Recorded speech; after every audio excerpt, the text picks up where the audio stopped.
वालेकुम प्यारे बच्चों, मेरा नाम अब्दुल रज़्ज़ाक इकबाल अहमद है।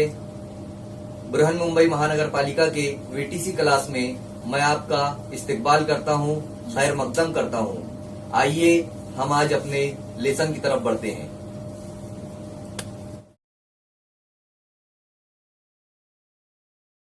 बच्चों, आज हम जमात सुवम का मज़मून माहौल का मुताला और सबक देखने वाले हैं। हमारे सबक का नाम है मेरा ख़ानदान और घर।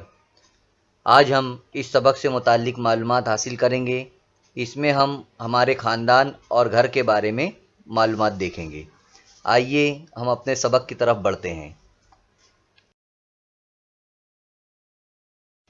अब हम यहाँ पर देखेंगे कि ख़ानदान के लोगों की तादाद।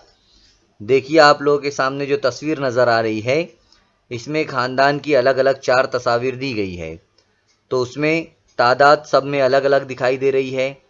अगर हम बाएं तरफ से देखेंगे तो वहाँ पर 4 अफराद नज़र आ रहे हैं, फिर तीन और दाएं तरफ जो पहली तस्वीर है उसमें 5 अफराद नज़र आ रहे हैं, यानी 5 लोग नज़र आ रहे हैं। तो आप लोगों को भी इसी तरह की मालूमात जमा करना है कि किस तरीके से ख़ानदान में अलग अलग तादाद जो है तो पाई जाती है। ख़ानदान के लोगों की तादाद अम्मी अब्बू के पेशों की मदद से भी हम मालूम कर सकते हैं, है ना। वहाँ की जो मालूमात है हम लोग हासिल कर सकते हैं कि हमारी अम्मी क्या काम करते हैं, हमारे अब्बू कौन सा काम करते हैं। ये तमाम मालूमात जो है तो हमें इकट्ठा करना है, यानी ख़ानदान की मालूमात को हमें जमा करना है। अब देखते हैं हम लोग ख़ानदान में कौन कौन होता है। ख़ानदान में वालिदैन होते हैं और बच्चे शामिल होते हैं। अगर हम पहली तस्वीर में देखेंगे तो ख़ानदान में वालिदैन है। वालिदैन यानी कि माँ बाप और बच्चे, यानी भाई बहन वगैरह, तो ये होते हैं। इसके अलावा कुछ ख़ानदानों में दादा दादी भी होते हैं, जैसा कि पहली तस्वीर में आप लोग देख रहे हैं। यहाँ पर दादा दादी भी है और एक लड़की भी है और माँ बाप भी है। तो इस तरीके से दादा दादी भी होते हैं। ख़ानदान में लोगों की तादाद अलग अलग हो सकती है। जैसे कुछ ख़ानदानों में तादाद ज़्यादा है, कुछ ख़ानदान में तादाद कम है। कहीं 5 है, कहीं पर 4 है। इस तरीके से अलग अलग तादाद होती है। हम अपने ख़ानदान में पैदा होते हैं, परवरिश पाते हैं, यानी जब बच्चा पैदा होता है फिर वो धीरे धीरे जो है तो उसकी उम्र बढ़ती है और वो वहीं पर पलता है, बढ़ता है। हमें जो है तो माँ बाप छोटे से बड़ा करते हैं, हर तरह से हमारा ख्याल रखते हैं। ख़ानदान में भी हमें हर तरह से तहफ़्फ़ुज़ मिलता है, यानी वो हमारी हिफाजत करते हैं। ग़िज़ा, लिबास और रहन सहन की तमाम ज़रूरतें ख़ानदानों में पूरी होती है ना। यानी हम लोगों को कपड़ा देते हैं, हम लोगों को जो है तो खाना वगैरह देते हैं और हमें जो है तो बड़े प्यार से जो है तो बड़ा करते हैं। ख़ानदान के दीगर लोग भी हमारी देखभाल करते हैं। ख़ानदान के लोगों में आपस में अपनापन होता है। हमें प्यार और अपनाइयत की वजह से ख़ानदान में रहना अच्छा लगता है ना। कोई अकेले अकेले रहना नहीं पसंद करता है, सबको जो है तो एक साथ रहना अच्छा लगता है। मुसीबत के वक्त में सब एक दूसरे की मदद करते हैं, इस बात का ख्याल रखते हैं। अगर हम बीमार पड़ जाएं तो वो हमारी मदद करते हैं। बीमारी की हालत में हमारे वालिदैन हमें हमारा ख़ास तौर पर ध्यान भी रखते हैं, है ना। जब आप लोग बीमार पड़ते हो तो आप लोगों को वालिदैन अपने आपकी अम्मी अब्बू आपका कितना ख्याल रखते हैं, आपको डॉक्टर के पास लेकर जाते हैं, दवाइयाँ जो है तो वक्त पर आप लोगों को देते हैं। यही बातें जो है तो यहाँ पर बताई गई है। अब हम यहाँ पर देखेंगे छोटा ख़ानदान और बड़ा ख़ानदान, है ना, यानी छोटी फैमिली और बड़ी फैमिली। तो छोटा ख़ानदान आप लोग तस्वीर में देख सकते हैं। छोटे ख़ानदान में कौन कौन होता है। माँ बाप होते हैं या एक या दो बच्चे होते हैं ना। माँ बाप के साथ एक या दो बच्चे होते हैं। यहाँ पर 2 बच्चे नज़र आ रहे हैं आप लोगों को। एक भाई और बहन है और माँ बाप है।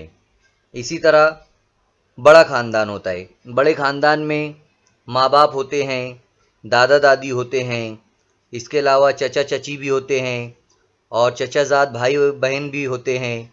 ऐसे ख़ानदान को बड़ा ख़ानदान कहते हैं। जैसा कि दूसरी तस्वीर में आप लोग देख सकते हैं, बाजू में है ना बड़ा ख़ानदान। तो इस तरीके से छोटा ख़ानदान और बड़ा ख़ानदान होता है। आप लोगों के वहाँ भी हो सकता है कोई छोटा ख़ानदान होगा या कोई बड़ा ख़ानदान होगा। उसके बाद है यहाँ पर तौसीई खानदान। तौसीई खानदान का मतलब होता है बड़ा खानदान, यानी जो खानदान बहुत बड़ा हो। इसमें कई लोग आते हैं, कई रिश्तेदार इसमें जुड़े होते हैं, जैसे चचा, चची, मामू, मुमानी, इसी तरह फूफी, खाला और जितने भी करीबी रिश्तेदार होते हैं वो सब इस खानदान में शामिल होते हैं। ऐसा खानदान तौसीई खानदान कहलाता है। रिश्तेदारों की वजह से खानदान क्या होता है, फैलता है। और तौसीई खानदान जो है तो सब एक घर में नहीं रहते हैं, है ना, लेकिन इन लोगों में मोहब्बत होती है, आपस में सब लोग मिलते जुलते हैं, अपनाइयत का जज्बा होता है, अलग अलग मौक़ों पर वो एक दूसरे से मिलते रहते हैं। तुम्हारे तौसीई खानदान में कौन कौन है ना, आप लोगों का भी तौसीई खानदान होगा, उसमें बहुत सारे लोग होंगे, तो कौन कौन है वो आपको मालूम करना है। तुम्हारा इनसे क्या रिश्ता है, जैसे आपके वो मुमानी है, मामू है, चचा है या चची है, खाला है या फूफी है, तो आप लोगों का उनसे क्या रिश्ता है ये भी आप लोगों को मालूम करना है। तुम्हारे तौसीई खानदान में लोग किन मौक़ों पर मिलते हैं, कब कब जो है तो वो आप लोगों के वहाँ पर आते हैं और आप लोग उनके वहाँ पर कब जाते हो, कब दोनों आप लोग मिलते हो, ये आप लोगों को मालूम करना है। आओ अब यहाँ पर एक चीज़ करके देखते हैं कि तीसरी जमात की जो तालबा थी जिसका नाम था रेहाना, रेहाना अपने घर में फ़ोटो एल्बम देख रही थी और सालगिरह और शादियों की वो तस्वीर देख रही थी, है ना। फ़ोटो एल्बम में सालगिरह की कुछ तस्वीर थी, वो देख रही थी। उसे कुछ चेहरे जो है तो उस फ़ोटो एल्बम में कुछ चेहरे उसे जाने पहचाने लगे और कुछ अनजाने चेहरे लगे जिसने उन्हें कभी देखा नहीं था। फिर क्या हुआ, वो तस्वीर देखती गई और बार बार हर तरफ दिखाई दिए उसको चेहरे अलग अलग। रेहाना ने अपनी अम्मी से पूछा, ये लोग कौन हैं? अम्मी ने जवाब दिया, ये सब हमारे रिश्तेदार हैं। इस तस्वीर में चचा, चची, मामू, मुमानी, दादा दादी और नाना नानी हैं।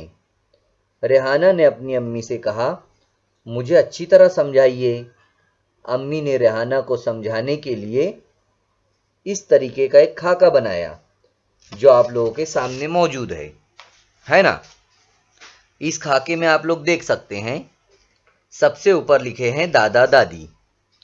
अब दादा दादी के बाद कौन कौन है? चचा है, चची है और उनके 2 बच्चे हैं, एक सानिया और साहिल। उसके बाद वालिद हैं और वालदा है, यानी खुद रेहाना के अम्मी और उसके अब्बू, और सलीम और रेहाना यानी सलीम उसका भाई है। एक तरफ उसकी फूफी है ना। तो इस तरीके से रेहाना का शजरे नसब है, यानी उसके ख़ानदान की फ़ोटो है, एक फ़ोटो है यानी खाका बना हुआ है कि कौन कौन जो है तो उनके साथ रहता है और कौन उनसे रिश्ता है, यानी क्या रिश्ता है उनसे, वो इसके अंदर बताया गया है।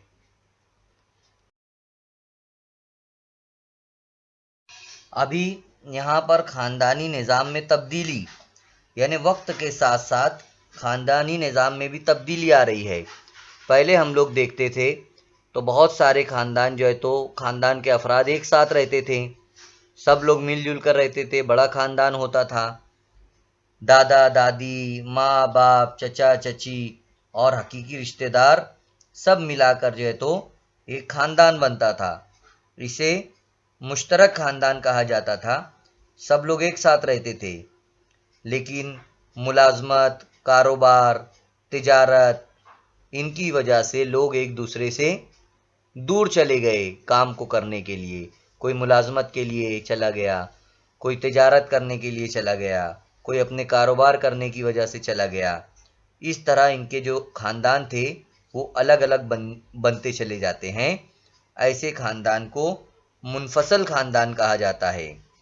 इस तरह खानदानी निज़ाम में तब्दीली होती चली गई। यानी पहले खानदान बड़े बड़े होते थे, अब खानदान छोटे होने लगे हैं। अब हम देखेंगे खानदान में हमारी जिम्मेदारियां, कि हमारी जिम्मेदारियां क्या क्या होती है खानदान में। जैसा कि आप लोग एक तस्वीर में देख रहे हैं कि घर के सब अफराद काम कर रहे हैं, है ना।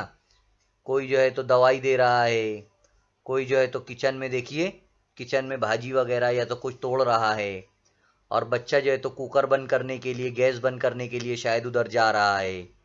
तो एक खानदान में सब काम कर रहे हैं, और दूसरे खानदान में एक ही जो है तो औरत कुछ जो है तो किचन में काम करते हुए आप लोगों को नजर आ रही है ना। तो किसी किसी खानदान में एक ही फर्द काम करता है, और किसी खानदान में सभी अफराद जो है तो काम करते हैं, यानी सभी अफराद जो है तो जिम्मेदारियां निभाते हैं। अभी देखिए यहाँ पर आप लोगों के सामने तस्वीर दी गई है ना। तो क्या होता है, अपने घर के कामों की आप लोगों को फेहरिस्त बनाना है ना, कि कौन कौन से काम हमारे घर में होते हैं, साफ सफाई के होते हैं, या और लोग भी क्या क्या काम करते हैं। ठीक है, तुम्हें इनमें से कौन से काम करना पसंद है, जो भी काम होते हैं उनमें से आपको कौन कौन से काम करना पसंद है। क्या तुम्हारे घर में लोग एक दूसरे के काम करते हैं, यानी कोई अगर साफ सफाई करता है तो क्या लोग उसके हाथ बटाते हैं। बहुत सारे काम होते हैं घर में, जैसे पानी भरना है, खाना पकाना, साफ सफाई करना है ना। घर में रोज़ाना ये सब काम होते हैं। घर में मुख्तलिफ तकरीबात भी होती है, मुख्तलिफ प्रोग्राम होते हैं, त्यौहार मनाए जाते हैं। देखिए जैसे यहाँ पर एक तस्वीर दी गई है, दिवाली का त्यौहार मनाया जा रहा है। फिर हमारे घर मेहमान वगैरह भी आते हैं, इनकी खातिर मदारत भी करना पड़ती है। बुज़ुर्गों की सेहत का ख्याल रखा जाता है, जैसा कि तस्वीर में देखिए एक लड़की जो है तो एक बूढ़ी औरत को शायद कुछ चेक कर रही है, कुछ दवा वगैरह दे रही है। इसी तरह बहुत सारे काम होते हैं, सबको आपस में जो है तो बांट लेना चाहिए, सभी मिलजुल कर जो है तो कामों को करना चाहिए। ये काम मोहब्बत और अपनाइयत से भी जो है तो सभी करते भी हैं, ये बात हम लोग सब जानते हैं। जैसा कि एक तस्वीर में सब मिलकर जो है तो साफ सफाई कर रहे हैं घर की, और दिवाली का त्यौहार मना रहे हैं, बुजुर्गों का ख्याल रख रहे हैं। ऐसी तमाम चीज़ें जो है तो घरों में होती है। घर की साफ सफाई और आराइश, है ना। घर की सफाई और आराइश यानी घर को किस तरीके से साफ सुथरा रखना है। घर की सफाई और आराइश के लिए कौन कौन से काम करने पड़ते हैं, इनकी फहरिस्त आपको बनाना है ना।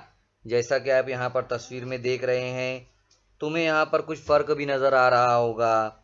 जैसे कि एक तस्वीर में जो पहली वाली तस्वीर है दाएं तरफ, उसमें सामान जो है तो बिखरा हुआ है, और दूसरी वाली तस्वीर में सामान सलीके से रखा हुआ है। तो अपना घर अगर साफ़ सुथरा रहता है, अगर हमारा घर अगर साफ़ सुथरा रहता है, सलीके से रखा रहता है, तो हमें खुशी होती है। घर में अगर हर तरफ सामान बिखरा होता है तो ज़रूरत पर कोई चीज़ हमें नहीं मिलती है।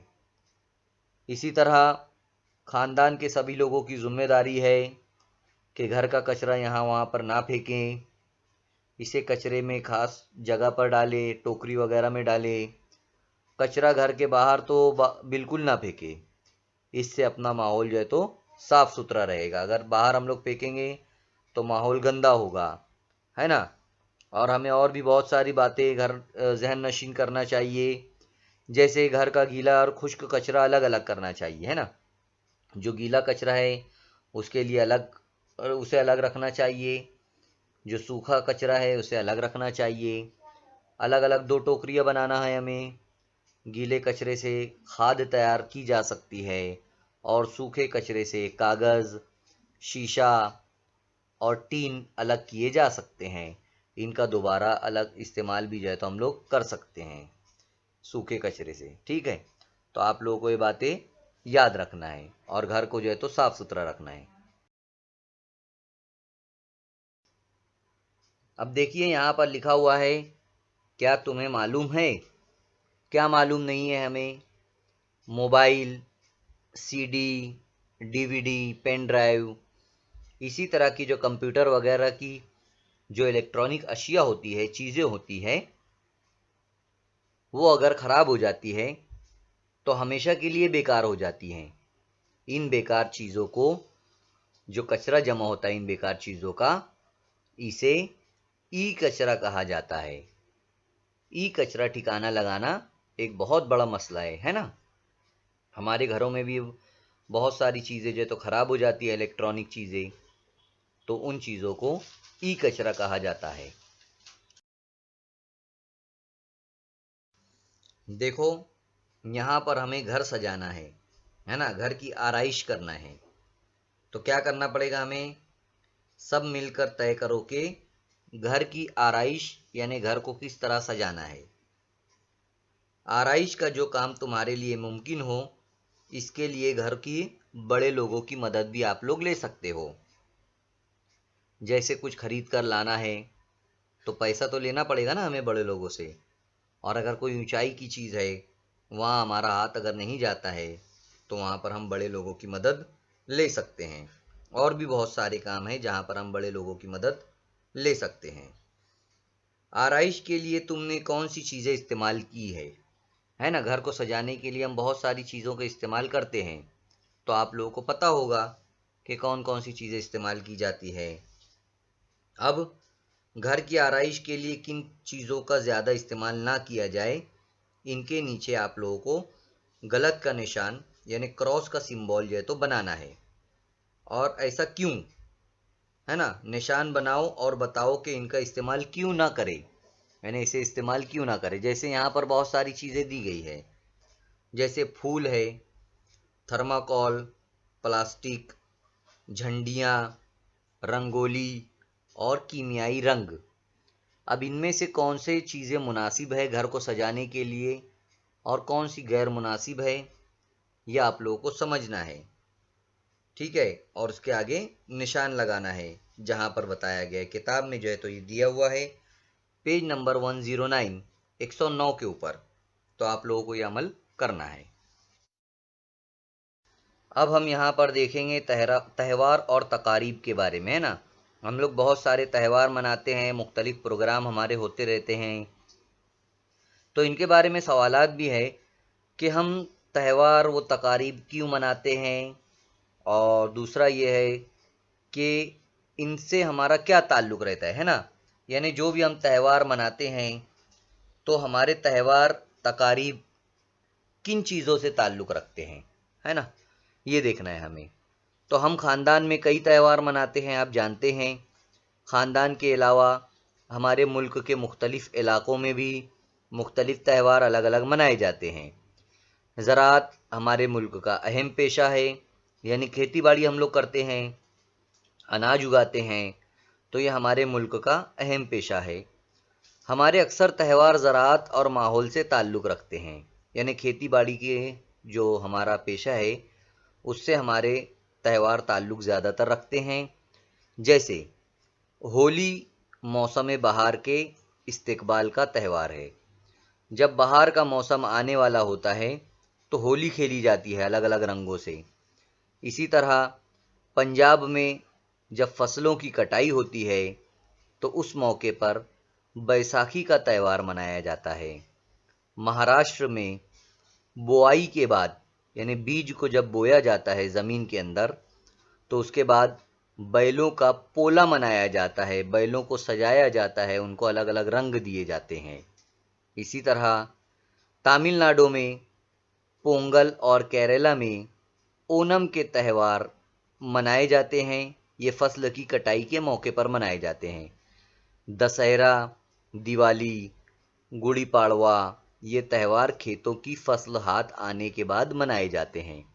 जैसा कि आप तस्वीर में पोला मनाया जा रहा है, वो तस्वीर में आप लोग देख सकते हैं। इसी तरह ईद उल फित्र, जिसे ईद कहते हैं, ईद उल अज़हा है, क्रिसमस है, बुद्ध पूर्णिमा, ये सब भी हमारे त्यौहार हैं। त्यौहार कोई भी हो, सभी भारतीय मिलजुल कर जो है तो त्योहारों को मनाते हैं और एक दूसरे को मुबारकबाद पेश करते हैं। देखिए, यहाँ पर एक तस्वीर दी गई है जिसके अंदर स्कूली बच्चे झंडे को सलामी दे रहे हैं। तो हम लोग कौन से त्यौहार मनाते हैं? यौम जमहूरिया, जिसे हम 26 जनवरी भी कहते हैं। इसे है ना। और सब शहरी इन्हें मनाते हैं। इसी तरह 15 अगस्त भी होता है ना। 15 अगस्त और 26 जनवरी हम लोग त्यौहार मनाते हैं।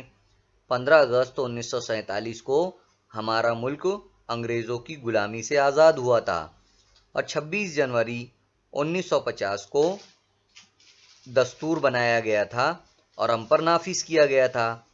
इसलिए हम इसे यौम जमहूरिया के तौर पर मनाते हैं। त्योहारों के सबब लोग एक जगह जमा होते हैं, इनमें इत्तेहाद का जज्बा बढ़ता है, यानी लोग जो है तो मिलजुल कर रहते हैं। और बरादरान वतन से मुख्तलिफ त्योहारों में गाना, रंगोली, खेल और मुकाबले भी जो है तो इनके होते हैं। इन सब से हमें खुशी हासिल होती है। त्यौहार तकरीब को मनाते वक्त इस बात का ख्याल रखना चाहिए कि इससे हमारे माहौल को नुकसान ना पहुँचे, है ना। हम लोग रंगोली का खेल खेलते हैं, रंग फेंकते हैं, दिवाली में पटाखे फोड़ते हैं, इसकी वजह से माहौल को ज़्यादा नुकसान होता है। इसलिए हमें इनका इस्तेमाल कम से कम करना चाहिए, या तो ऐसी चीज़ें इस्तेमाल करना चाहिए जिनसे माहौल ख़राब ना हो। तेज़ आवाज़ में गाने बजाने की वजह से सौती आलूदगी यानी आवाज़ की आलूदगी पैदा होती है। इसी तरह बूढ़े और बच्चे लोगों को भी जो है तो तकलीफ़ होती है। तेज़ आवाज़ की वजह से आवाज़ की आलूदगी होती है, ये मैं बताया हूँ आप लोगों को। तो इसलिए हमें हर त्यौहार बड़े सोच समझकर और अच्छे तरीके से मनाना चाहिए। हमारे सामने और भी कई मालूमात है जो हम नहीं जानते हैं। जैसे महाराष्ट्र में कई आदिवासी जमातें हैं। आदिवासी जमातें यानी कि जो जंगलात में रहती है, शहर और गांव से दूर रहते हैं, है ना। एक ज़िला है थाना, हमारे मुंबई के करीब है ज़िला थाना। वहाँ पर वारली नामी आदिवासी जमात है। एक जमात है, एक ग्रोह है जिसका नाम है वारली। तो ज्येष्ठ महीने में बारिश की इब्तिदा में ये लोग कोली भाजी यानी नर्म सब्जी, जिसे हम कौली भाजी कहते हैं, नर्म सब्जी नामी एक खानदानी त्यौहार मनाते हैं। इस नाम का एक त्यौहार वो लोग मनाते हैं। इसी तरह कौली जंगलाती नबातात की एक किस्म है जिसे सब्जी के तौर पर इस्तेमाल किया जाता है। बारिश शुरू होने के बाद ये नबातात उगती है। खानदानों के लोग आसपास के इलाकों से ताज़ा नर्म कौली जमा करके लाते हैं। सब्जी पकाकर खानदान के सब लोग मिलकर खाते हैं, है ना। तो ये बात है महाराष्ट्र के एक आदिवासी जमात की जो ज़िला थाना के करीब वाक़ है। इसी तरह मकर संक्रांति, है ना। मकर संक्रांति में क्या होता है, ये सर्दियों में मनाया जाता है। इस दिन दोस्त और रिश्तेदार एक दूसरे को तिल और गुड़ देते हैं। तिल सर्दियों में पैदा होने वाली एक अहम फसल है। सर्दी के मौसम में जिस्म की गर्मी कायम रखने के लिए तिल खाना मुफीद है। तो मकर संक्रांति में इस तरीके से किया जाता है, यानी तिल और गुड़ खिलाया जाता है जो सेहत के लिए अच्छा होता है। अब हमें यहाँ पर देखना है कि हमने इस सबक से क्या क्या सीखा, है ना। कौन कौन सी चीज़ें हमने सीखी है। पहला है, ख़ानदान में हमें हर तरह से तहफ़्फ़ुज़ हासिल होता है। ये हम लोगों ने मालूमात हासिल किए कि हमें हमारी जो है तो हिफाजत होती है। दूसरा, छोटा ख़ानदान, बड़ा ख़ानदान और तौसीई ख़ानदान, ये ख़ानदान की किस्में हैं, है ना। छोटा ख़ानदान यानी जिसमें माँ बाप और भाई बहन हो। बड़ा ख़ानदान जिसमें दादा दादी, चचा चची और फूफी वगैरह हो। इसी तरह तौसीई ख़ानदान में दूर के जो रिश्तेदार होते हैं वो भी उसमें थोड़े बहुत शामिल होते हैं। कई नस्लों का शजरा नसब तैयार किया जा सकता है, ये भी हमने देखे। जैसे रेहाना का हमने शजरा नसब तैयार किया, उसके दादा दादी, माँ बाप, चचा चाची, है ना, जो रिश्तेदार थे, हम लोगों ने उसकी मदद से देखा। घर के सभी छोटे बड़े काम अहम होते हैं, चाहे वो कोई भी काम हो, सब काम अपनी अपनी जगह इम्पोर्टेंट होता है, चाहे घर की साफ़ सफाई हो या कुछ और हो। अपना घर और इसके आसपास का इलाका भी जो है तो साफ सुथरा हमें रखना चाहिए, है ना। सिर्फ घर ही साफ नहीं रखना है बल्कि आसपास भी जो है तो हमें साफ सफाई रखना चाहिए। हमारे अक्सर त्यौहार ज़राअत और माहौल से ताल्लुक़ रखते हैं, ये बात भी हमने सीखी। यौम आज़ादी और यौम जमहूरिया हमारे कौमी त्यौहार है जो पूरे भारत में मनाए जाते हैं। इसी तरह त्यौहार तकरीब से लोगों में इत्तेहाद का जज्बा बढ़ता है, यानी हम सब एक है, ये जज्बा सबके दिलों में पैदा होता है। इसी तरह त्यौहार तकरीब में हम लोगों से मिलते हैं, आपस में बातचीत करते हैं, एक दूसरे के सहारे और हिम्मत का एहसास पैदा होता है, यानी एक दूसरे से हमें मोहब्बत पैदा होती है और हिम्मत हमारी बढ़ती है। तो बच्चों, यहाँ तक हमारा ये सबक मुकम्मल हुआ और इसके आगे जो है तो मश्क दी गई है, उसमें कुछ सवालात के जवाबात भी दिए गए हैं। हमें उन सवालात के जवाबात लिखना है और सही गलत वगैरह भी दिए गए हैं यहाँ पर। तो ये तमाम चीज़ें हमें जो है तो मश्क के अंदर करना है। उम्मीद करता हूँ कि आप लोगों को ये सबक जो है तो समझ में आया होगा। अल्लाह हाफिज़। उम्मीद करता हूँ कि आप लोगों को जो कुछ सबक में समझाया गया है वो तमाम चीजें समझ में आ गई होगी। आप लोगों को जो होमवर्क दिया गया है वो आप लोगों को करना है अपने असातिज़ा की मदद से, अपने साथियों की मदद से। और नेक्स्ट लेसन में हम फिर मिलेंगे इंशाअल्लाह। अल्लाह हाफिज।